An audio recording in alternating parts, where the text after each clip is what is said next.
Експерименти постојат во сите науки, но можноста за експериментирање е различна во секоја. Експериментите често ги поврзуваме со хемија. А што е хемија? Хемија е природна наука која ги изучува својствата и промените кај супстанците. Ова звучи многу сложено и помалку збунувачки, но експериментите и хемијата може да бидат многу забавни. Ние отидовме на гости кај искусен хемичар кој ни објасни се и направи супер експеримент.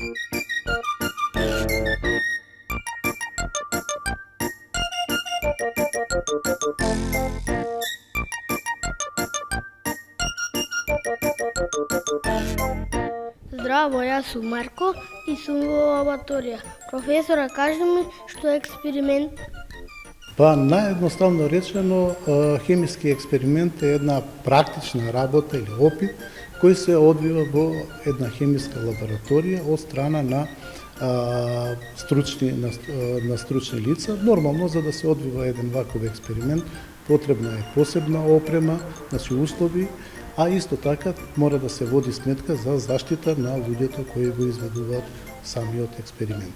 Како се станува хемичар?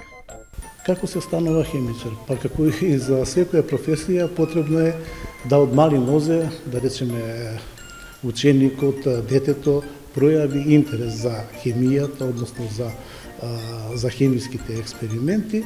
Нели, во нашиот образовен систем хемијата како предмет се почнува да се изучува во основното образование. Во Македонија има и средни хемиски училишта, каде одат оние ученици кои ја сакаат оваа професија, а нормално имаме и хемиски факултети кои би биле врв на наобразбата во полето на хемијата и натака потоа дипломираните инженери, хемичари се вработуваат во разни фабрики каде се потребни кадри од оваа струка. Кој е најдобриот хемичар и што направи?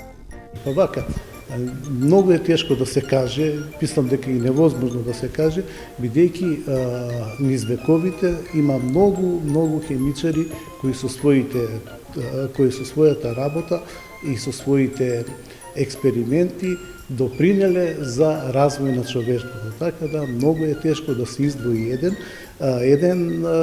истражувач, еден хемичар. По моје мислење на врвот би бил Дмитрий Менделеев, значи советски хемичар, кој практично сите хемиски елементи кои ги има на планетата Земја успеал да ги групира, значи во еден систем, така наречен периоден систем на елементите. По моје мислење тоа е еден од врвните хемичари. Професоре, зошто децата не смеат да прават експерименти?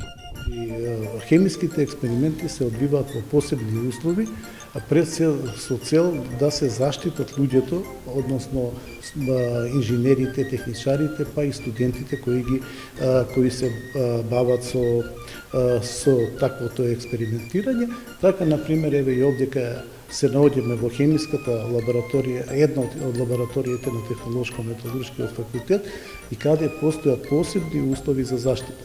Значи, од тие причини никако не сме малите дечиња сами да превземаат некои преку игра, да прават некои импровизирани експерименти. Од друга страна, значи, ниту разноразни хемикали кои се наоѓаат во секое семејство не треба да бидат достапни до децата, како што рекол, за да се спречат несакани последици.